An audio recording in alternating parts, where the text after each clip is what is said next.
At first, it looked like any ordinary day at the White House. The press gathered in the briefing room, reporters flipped open their notebooks, and cameras zoomed in on the podium where the U.S. president stood alongside a visiting foreign leader. This time, the visitor was no stranger to controversy or global headlines. Volodymyr Zelensky, the president of Ukraine. Freshly arrived in Washington, Zelensky was here to discuss military aid, the war with Russia, and, more privately, his nation's precarious position in global politics. And yet, amidst all these high-stakes topics, no one anticipated the fiery spectacle that was about to unfold. As President Donald Trump stepped up to the mic, flanked by his Vice President J.D. Vance, things seemed set to proceed smoothly. Questions from the press, a few carefully worded sound bites, and perhaps some underlying tension between the U.S. and Ukraine. A fairly typical joint, but this was anything but typical. It was, to put it bluntly, a diplomatic disaster. Trump began with a calculated indifference toward his Ukrainian guest. It was clear from his body language, arms crossed, occasional eye rolls, that this meeting wasn't one he particularly wanted. He didn't shy away from showing it either, barely acknowledging Zelensky as he launched into his opening remarks about prioritizing American interests. And Zelensky? His face gave nothing away. Stoic, composed, but unmistakably annoyed. Then came the boiling point. A journalist, sensing the underlying friction, asked Zelensky why he continued to wear his signature military-style attire rather than a formal suit, especially at the White House. It was a sharp question, perhaps even meant to provoke, and Trump's reaction was immediate. His lips tightened. His annoyance was palpable. Zelensky, however, didn't flinch. Looking straight at the room, he brushed off the question, stating he wouldn't change his outfit until Ukraine's war ends in victory. Simple, defiant. But Trump wasn't having it. Before Zelensky could finish, J.D. Vance leaned into his mic, breaking the usual decorum of such events. Maybe, he said with a faint smirk, the war would already be over if Ukraine didn't keep rejecting every peace negotiation pushed their way. His words carried a biting tone, as if aimed squarely at Zelensky's leadership, or lack thereof, in his view. Zelensky turned his head toward Vance, visibly offended. Perhaps, Zelensky shot back, you should ask yourself why Russia felt it could attack Ukraine under your administration's leadership, and why they advanced under Biden, too. Who really created this problem? The room held its collective breath. Then, like lighting a match in a powder keg,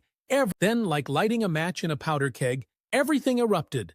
Vance shot back, accusing Zelensky of failing his people and being tied too closely to American aid with no visible results.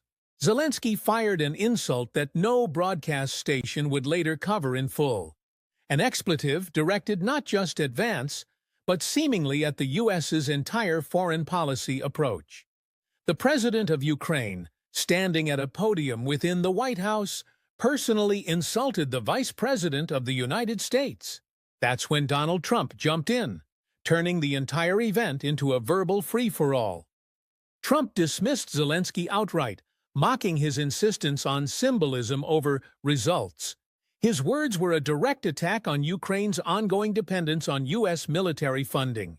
Trump loudly proclaimed, "The U.S. has already given you $350 billion, and we're not seeing returns." He threw up his hands as though exasperated, shouting, "Where is the end to this?" Meanwhile, reporters shouted their own questions, adding to the chaos.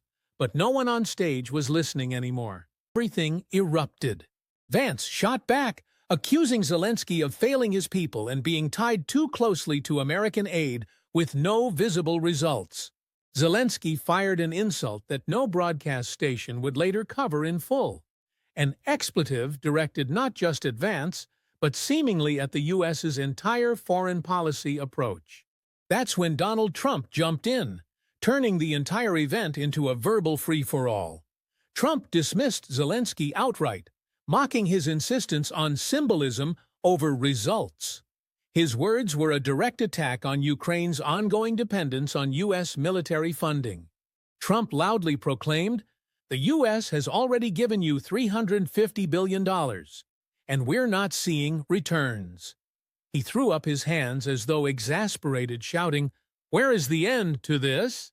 Meanwhile, reporters shouted their own questions, adding to the chaos, but no one on stage was listening anymore. It was no longer a press conference. It was a battlefield of words, one where no side was ready to back down. Within minutes, the scene spiraled completely out of control.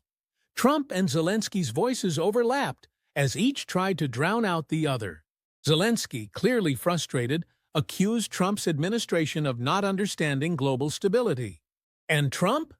He dismissed Zelensky's retort entirely, suggesting maybe Ukraine would be better off if you stopped crying to NATO and figured things out with Putin yourself. How about that? The tension was unbearable. Finally, as if someone realized this circus needed to end, officials from both sides stepped forward, signaling the conclusion of the event. Zelensky's team appeared flustered, hurriedly escorting him out of the room as Trump's dismissive remarks lingered in the air. There would be no post-conference lunch, no handshake for the cameras, none of the usual diplomacy.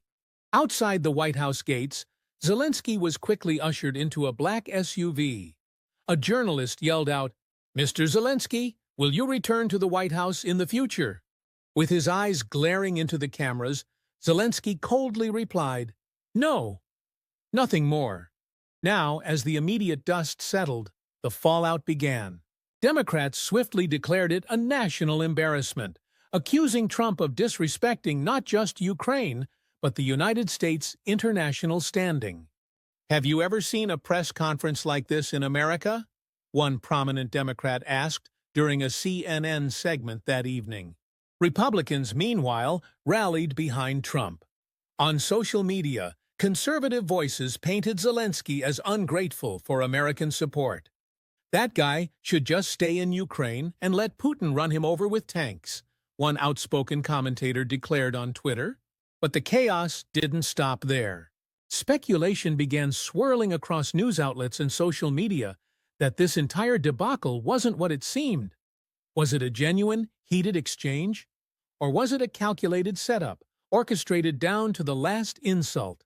According to a New York Times report that followed, this was classic Donald Trump.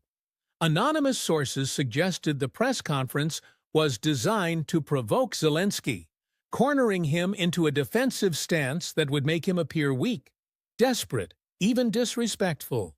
One source claimed there were whispers of a secret proposition between Trump and Moscow, possibly a peace deal that would undermine Zelensky's authority in exchange for easing U.S.-Russia tensions. Could Putin have offered Trump a hidden incentive, such as access to lucrative trade deals? Some even theorized that relations between Washington and Moscow were warming behind the scenes. And then there was the so-called minerals deal Zelensky supposedly came to discuss, a massive $500 billion arrangement extracting precious resources from Ukraine.